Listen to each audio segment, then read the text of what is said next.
amahan no nagdeklara sa iyahang commitment na mag-alagad gyud sa Ginoo uban sa iyang pamilya. So akong hangyoon mo sa pag-abli sa inyong mga Bibles in the book of Joshua, chapter 24. Joshua 24, basahon ako ang verse 1 and 14 to 15. Ingon dinhi, and Joshua gathered all the tribes of Israel to Shechem, and called for the elders, and for their heads, and for their judges, and for their officers, and they presented themselves before God. And ingon niya sa verse 14, now therefore fear the Lord, and serve Him in sincerity and in truth, and put away the gods which your fathers served on the other side of the flood, and in Egypt, and serve ye the Lord. And ingon niya sa verse 15, and if it seem evil unto you to serve the Lord, choose you this day whom you will serve, whether the gods which your fathers served, that were on the other side of the flood, or the gods of the Amorites in whose land ye dwell. Ingon niya, but as for me and my house, we will serve the Lord. Magampo ta. Amahan, salamat karon nga hapon sa kaygayuna na kami makatuon sa imong pulong. Panalangin ni Ginoo imong pulong among tun-an karon nga hapon. Kini amo pag-ampo sa ngalan ni Jesus. Amen. So kani nga mensahe akong gitaytulan no naa diha sa atong verses, ingon niya, as for me and my house. No, by the way, sa mga ginikanan karon nga hapon nga naa dinhi, or kaha dili ginikanan pero uga plano nga mahimong ginikanan. No, usa ka pangutana sa atong tanan karon nga hapon para sa imuha. Noon sa kaha ang imong gina-consider as your greatest accomplishment sa kinabuhi, labi na sa mga parents. Noon sa'y pinakadako nga accomplishment nimo para sa imuha. Noon na sa ka survey nga akong gibasa, mahitungod sa duha ka pamilya, na ang usa atheist, ang usa faithful na alagad sa Ginoo, no gitrace ilahang family line, no mga resulta sa ilahang mga kaliwatan. No, ang first, iyang name si Max Jukes. And Max Jukes was an atheist. He married an atheist gihapon. They lived a godless life. And according sa pag-trace sa ilahang linya, from this union, there were 310 who died as paupers. 150 were criminals. 7 were murderers. 100 were drunkards. And more than half of the women became prostitutes. And 540 descendants cost the state $1.25 million. Namo na siya ang survey sa iyahang kaliwatan. And apo yung usa ka couple, usa ka Dios nun nga couple, gatuo sila sa Ginoo, and at the same time together gaalagad sila sa Ginoo. And from this union, according sa survey, from 1,394 known descendants of Jonathan Edwards, 13 became college presidents, 65 became professors, 3 became United States senators, 30 nahimong judges, 100 became lawyers, 60 became physicians, 75 became Army and Navy officers, 100 became preachers and missionaries, 60 became authors of prominence, and usa sa iyahang mga kaliwatan nahimong vice president sa United States of America. So muna siya ang resulta no sa ilahang descendants, and that is a proof mga igsuon no sa gisulti sa Bible, except the Lord builds the house, they labor in vain who builds it. Nagatuo ko mga igsuon karon nga hapon that one of the greatest assignments that God entrusted to the parents is building a strong family. Nganuman, because having a strong family means having a strong church. And having a strong family means having a strong community. Busa makita nato no sa ilahang mga kaliwatan, dili lang simbahan ang naka-benefit mga igsuon, but even ang nasod, even the community. And I believe having a strong family is not by chance. Dili siya resulta sa tsansa mga igsoon. But it is a choice that involves commitment, especially to parents. Busa na yung sa ka-quote ingon niya, it is choices and not chances that determines our destiny. And that is also true. Dili lang sa simple na mga choices na atong ginahimo adlaw-adlaw, but most of all sa pamilya mga igsoon, ingon niya, it is choices and not chances that determines our destiny. So if we want to have a strong family, then ingon ni Joshua, choose you this day. Magpili ka karon nga adlaw. Ang ingon niya, para sa ako ug akong pamilya, ingon niya, as for me and my house, we will serve the Lord. And choosing God, I believe, is the greatest decision that a family can make ani nga kinabuhi. And that decision, mga igsoon, starts sa ulo sa pamilya. Walay lain, mga igsoon, kung dili sa amahan. No, ganin ayo sa ka-survey gihimo, kung ang amahan daw mag-commit, mag-faithful sa pag-alagad sa Ginoo, imagine 95% sa pamilya madala niya. Okay, kaya siya ang head sa family. So it starts with the father. Busa atong tanawon mga igsoon dinhi sa passage nga atong gibasa, ang tulo kabutang nagipili ni Joshua together with the whole family sa iyahang pagdala, no, sa iyahang pamilya sa pag-alagad sa Ginoo. No, sa verses 1 to 15 na ay tulo diha mga igsoon nga atong makita. Una, gipili ni Joshua isip head sa family. Together with the family, ingon diha, gipili niya ang Ginoo. Busa ingon diha, no, sa verses 1. No, dili na lang ako basahon ang tanan. But sa context atong masabtan diha, choosing God or choosing to remember God. Choosing to remember God, choosing worship, and lastly is choosing to serve God faithfully. So una ta diha mga igsoon, choosing to remember. Makita nato na nga prinsipyo sa verses 1 to 13. Kay ingon niya diha sa verse 1, and Joshua gathered all the tribes of Israel to Shechem and called for the elders of Israel, for their heads and for their judges and for their officers, and they presented themselves before God. By the way, gikuha nako ang meaning sa word na remember. To remember means to be able to bring to one's mind an awareness of something that one has seen, known, or experienced in the past. So nganong importante ang paghinumdom, especially sa Ginoo, sa mga butang sa Ginoo, ug kana nga paghinumdom dapat dalon diha sulod sa panimalay. Nganong importante mga igsoon ang paghinumdom? Ingon sa usa ka author, ingon niya si Mark Dever, forgetfulness of God's grace and blessings is one of the greatest tools in the enemy's war against our soul. Ang pagkalimtanon, usa sa mga tools na ginagamit ni Satan for us na ipalayo ta sa Ginoo. Because when we forget God's glorious works in our lives and His overflowing blessings, then it will result to rebellion on our part. And ang very common mga igsoon nga sala nga atong mahimo sa atong kaugalingon and even sulod sa pamilya, kung atong malimtan ang trabaho and even mga panalangin sa Ginoo sa atong kinabuhi, is this what we call the sin of complaining and unthankfulness. Dali kayong magbagulbol, dili magpasalamat mga igsoon kung atong malimtan ang mga panalangin na gihatag sa Ginoo sa atong kinabuhi. Busa ang prinsipyo sa paghinumdom gihatag diha ni Joshua sa context nga atong gibasa. Busa atong makita diha sa verse 1. By the way, sa atong context mao ni siya ang katapusan nga mensahe nga gihatag ni Joshua before siya namatay. And before niya na gihatag, ingon diha sa verse 1, gitigom niya ang mga anak sa Ginoo, ang mga Israelites sa Shechem.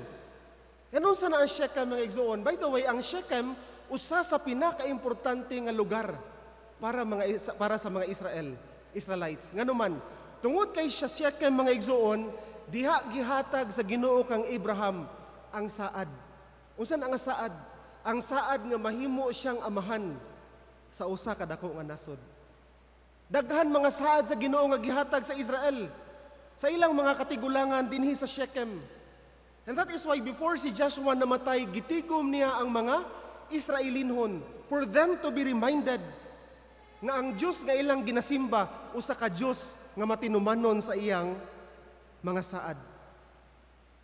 And mo nang usa sa mga rason mga igsoon nga nung gitigom niya. And by the way, kung aton tan-awon sa context,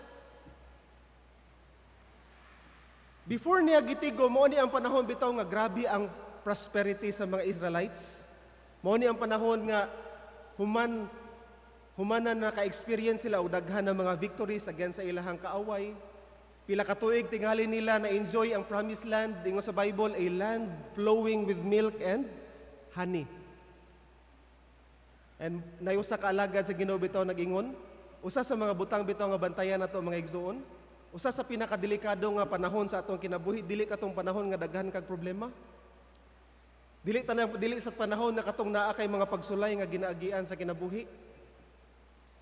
No, I believe bisag kinsa maka testify ana, usa sa pinakadelikado nga panahon sa atong kinabuhi mga igsoon katong panahon nga ga-enjoy ka og prosperity.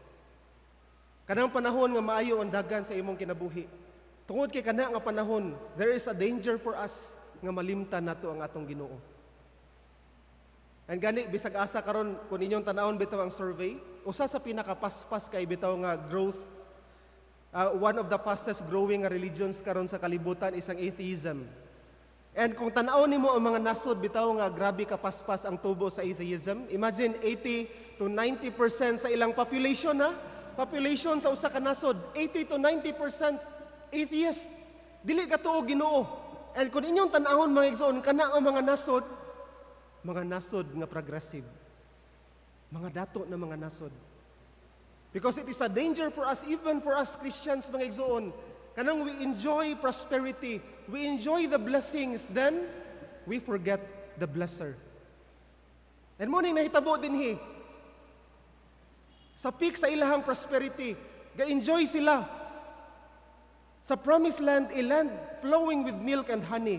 Usa sa mga warnings ni Joshua sa ilaha, ayaw ninyo kalimti ang Ginoo. Kaya kung unsa man ang inyong gina-enjoy karon nga mga panalangin as a nation, within your family, dili na resulta sa inyong pagpaningkamot. Busa kung aton tanawon sa sunod na mga verses, gikan diha sa verse 2, ingon diha, and Joshua said unto all the people, thus saith the Lord God of Israel, your fathers dwelt on the other side of the flood in old time. Ingon diha, I took your father Abram, I gave unto Isaac, I sent Moses.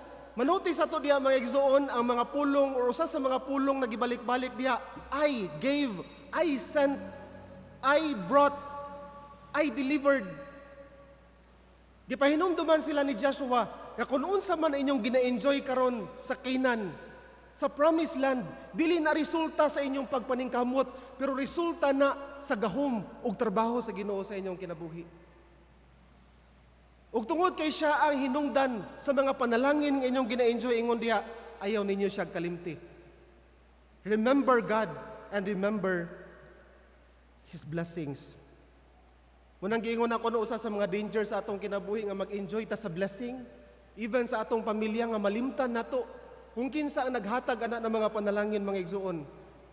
And we must remember nga ang Ginoo, He is all powerful. Pwede ba na niya kwaon? Nakabasa kog isa ka storya ba? Sa kastorya sa isa ka nasod, I think ato siya nga nasod sa Switzerland. Early sa tuig, gideclare siya as the richest man is in Switzerland after 7 months. Nawala tanan. Imagine, no? Nawala. Pila to ka billions. In that same year, after 7 months lang. And that's the reality of life, mga igsoon, ang atong gina-enjoy na mga blessings, resources man na, even ang health nato, pwede na mawala sa ato anytime. Si Job gani, tunga lang sa adlaw, di ba? Katong time nga sa Job chapter 1, tunga sa adlaw lang, nawala iyang kaptangan, gihaguan niya sa taas nga panahon. Imagine, he was considered as the richest man of the East. And yet, in just half day, wala tanan. Even ang iyang health. Pero nakalahi lang kang Job ang igsono, kay panahon nga nawala tanan, Ingon niya, bisag kwaon pa sa Ginoo akong kinabuhi, sa iya gyapon ko magsalig. Ano sa kanindot na commitment mga igsuon. Busa ingon diha ni Joshua, remember God. Nag-enjoy mo sa prosperity sa promised land. But remember, it is God was the reason na gina-enjoy ninyo kana siya ng mga blessings. And that is why mo na siyang usa sa mga pahinumdom even sa mga Israelites. In the book of Deuteronomy, diba kanunay gipahinumduman sa Ginoo ang mga amahan, mga ginikanan, especially in the book of Deuteronomy, ingon diha chapter 6 verses 5 to 11, because I believe no the right people nga makapahinumdom, makapanghimangno sa mga anak, diba diha sulod sa panimalay, it is the parents. Busa daghan mga panahon even sa Old Testament, mga ginikanan gipahinumduman sa Ginoo. No nga tudloi ang inyong mga anak, ipahinumdum sa inyong mga anak ang gipanghimo sa Dios kaniadto, so that they will continue to worship, they will continue to serve God. Deuteronomy chapter 6 verses 5 to 11, unsa ingon diha, love the Lord your God with all your heart, with all your soul, with all your strength. These commandments that I give unto you today are to be on your hearts. Impress them on your children. Talk about them when you sit at home, when you walk along the road, when you lie down and when you get up. Tie them as symbols on your houses and on your gates.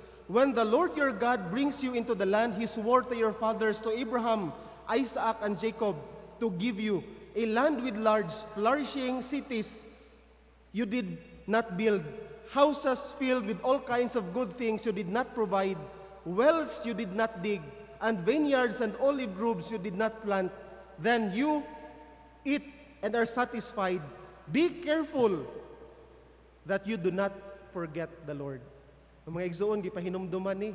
Gipahinumdum ni sa Ginoo sa mga inahan, mga amahan, mga ginikanan. Ingon niya, be careful that you do not forget the Lord who brought you out of the land of Egypt. Ayaw ninyo kalimti ang Ginoo nga nagluwas sa inyuha, not just from slavery in Egypt, but nagluwas sa inyuha from the penalty and power of sin. Busa ang gigamit diha, impress them to your children.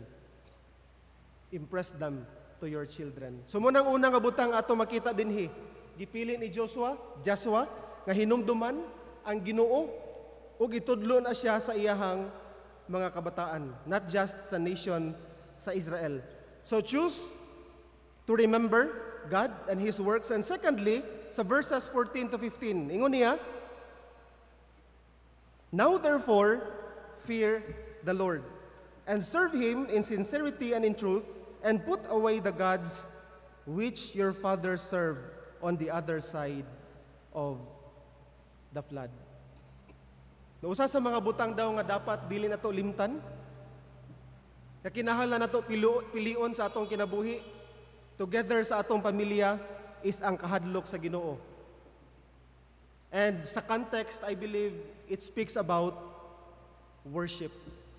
Pag-worship sa atong Ginoo. By the way, kanang word na fear diha means reverential trust with a hatred of evil. Unsa ka importante ang worship sulod sa family? Since we know nga ang usa sa pinaka-importante nga foundations mga igsoon sa worship na matun-an, dili sulod sa simbahan, but sulod sa atong mga panimalay. Naay usa ka quote or naay quotes na ako nabasa. Ang first is si John Engrier. Ingon niya, the more we worship God in secret, the fitter shall we be for family worship. And the more we worship God in our families, the fitter shall we worship God in public. Si Charles Spurgeon, ingon niya, if we want to bring up a godly family, who shall be a seed to serve God when our heads are under the clods of the valley? Let us seek to train them up in the fear of God by meeting together as a family for worship. And lastly, si Richard Baxter, ingon niya, you are not likely to see any general reformation till you procure family reformation. No, imposible ang reformation in general, gusto kag reformation sa church, reformation sa family, or sa community. It is impossible, mga igsoon, without a family reformation. Busa ingon niya, some little religion there may be, here and there, but while it is confined to single persons, and is not promoted in families, it will not prosper, nor promise much future increase. That is why sa pag-declare ni Joshua, ingon niya, now therefore, kana nga mensahe gihatag niya not just to Israel as a nation, but ang audience niya this time, mga igsoon, pamilya. Busa at the end diha sa verse 15, gihatag niya nga model ang iyang family. Ingon niya, as for me and my house, we will serve the Lord. Because family in general, or worship in general, must begin at home. Tingali mga pangutana ta mga igsoon nga wala may word na worship diya, pastor. Fear man na. Ba? And ang idea diya sa fear is reverential trust with the hatred of evil. Pero atong sabton mga igsoon ha, sa Deuteronomy chapter 6 verse 13, na statement diha nga gisulti ang Ginoo. Ingon diha kang Moses, ingon niya, fear the Lord your God and serve Him only. No, gigamit diha ang word na fear. Fear God and serve Him only. And sa New Testament, mga igsoon, na time nga si Jesus gitintal ni Satan. In Matthew chapter 4, after bitaw siya gi-baptize, katulo siya, no? Gitintal diha si Jesus. And ano sa response ni Jesus sa temptation?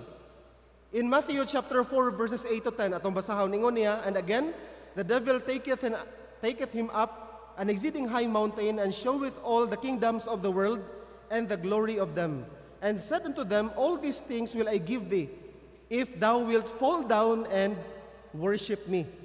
Then Jesus said unto him, get thee hence, Satan, for it is written, thou shalt worship the Lord God and serve Him only. By the way, sa context, nag-quote si Jesus sa Deuteronomy chapter 6 verse 13.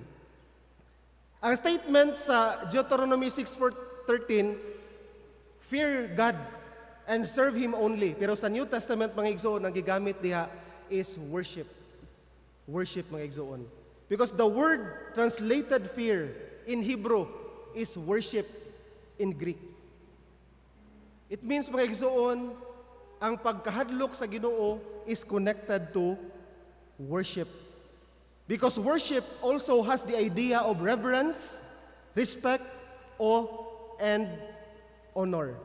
And it is fear that drives the person to worship God. You will not and cannot worship something or even the person nga wala nimo gikahadlukan. And ang idea sa fear din og worship ng igsoon or fear, dili ni katong nahadlok ka kay nagpalayo ka, di ba? And mo ni siya ang kahadlok na dili sala, mga igsoon.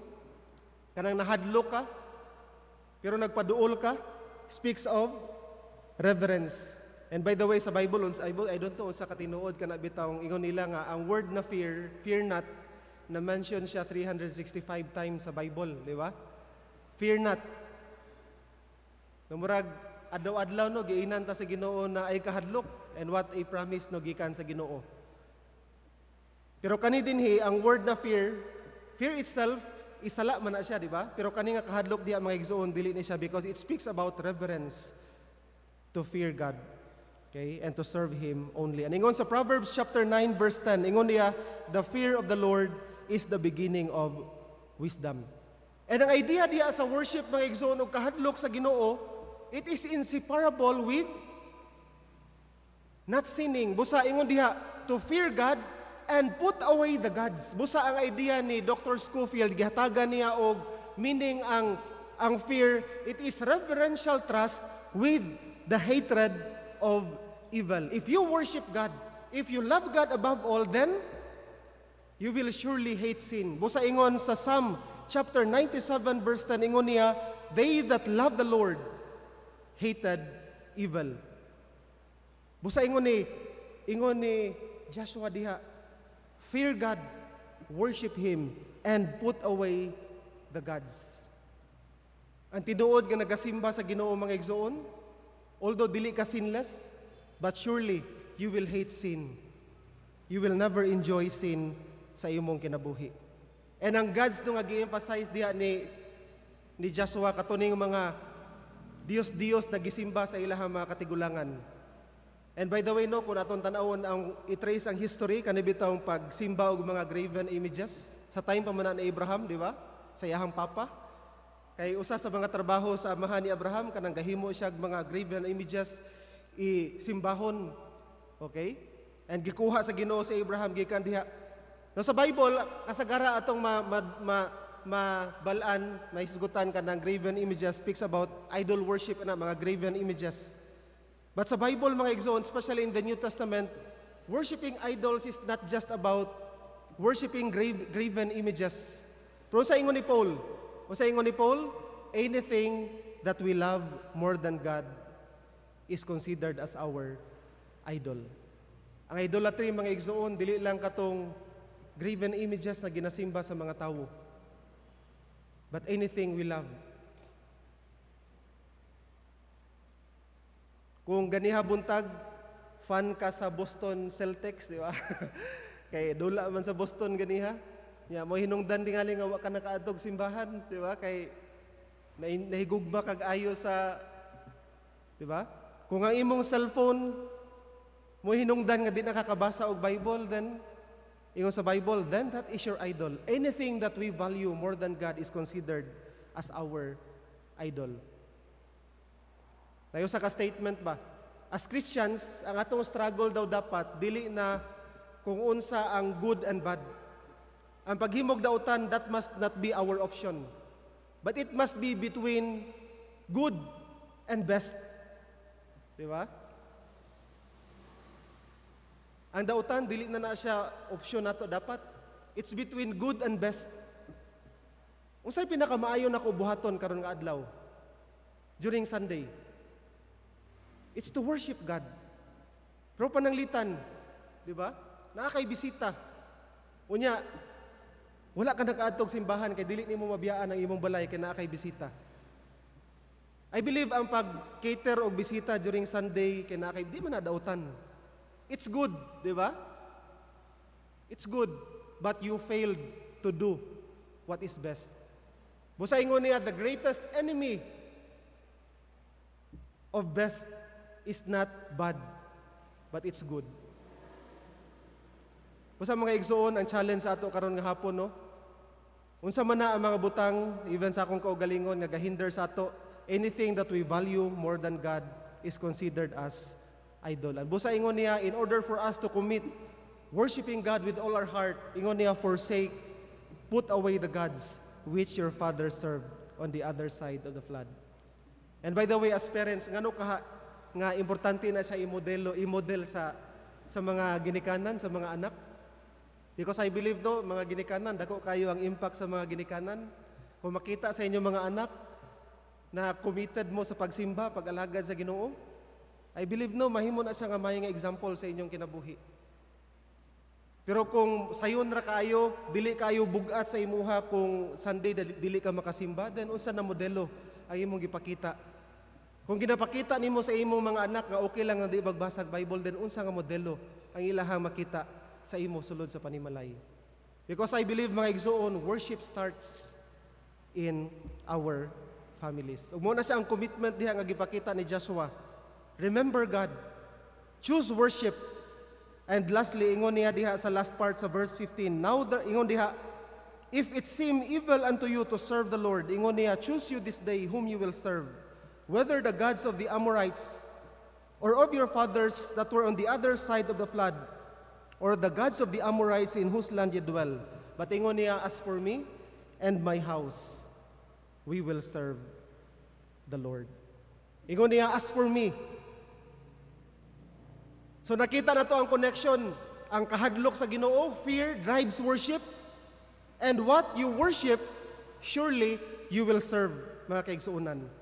Kung tinuod ka nga gasimba sa Ginoo, kana nga pagsimba i-express nimo dili lang panahon nga naa ka dinhi, but you will express that, mga igsuon, through service.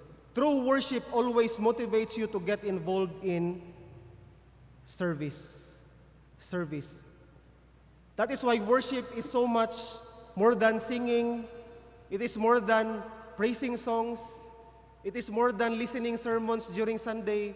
But worship involves serving sa atong Ginoo.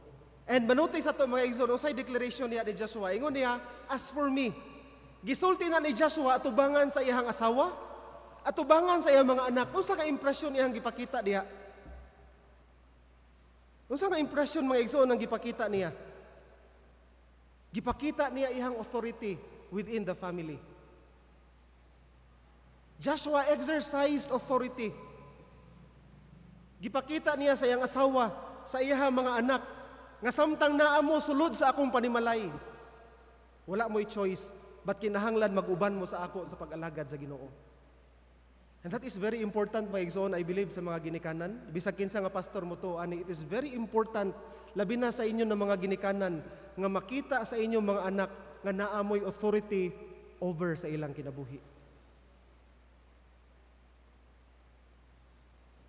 Na during Sunday, naa sila'y kahadlok, nga dili mo adto sa simbahan, kay kabalo sila, there will be consequences. There will be consequences kung dili mo moadto sa simbahan. And mo na siya mga igsoon, morning message, morning gi-impress ni Joshua dinhi.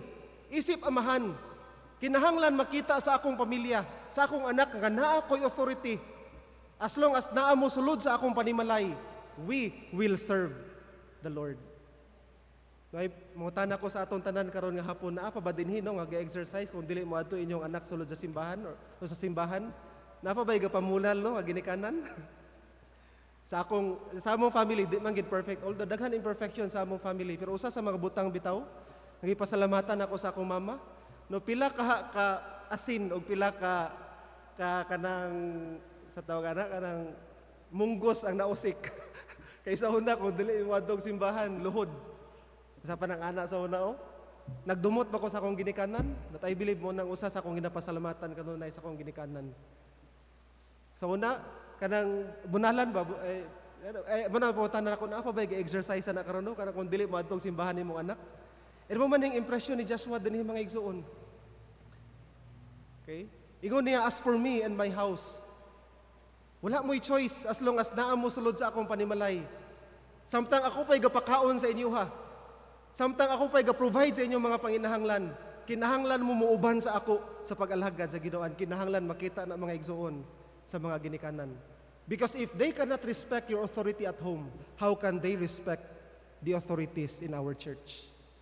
How can they respect the authorities of our leaders in the government, even in the church mga igsoon, if ang authority sa ginikanan, dili nila ginarespeto sulod sa panimalay?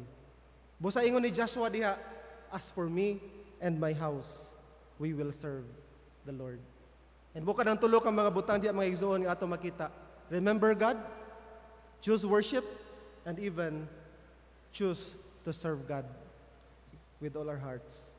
So diya lang ta sa atong pagtuon sa pulong sa Ginoo karon nga hapon, and I hope na himo ni siyang panalangin sa atong tanan. Mag-ampo ta. Ginoo, salamat sa imong pulong nga mo natun-an panalangin ni kadto na mga kamatuoran sa among kasing-kasing. Kinahimo pag-ampo sa ngalan ni Jesus. Amen.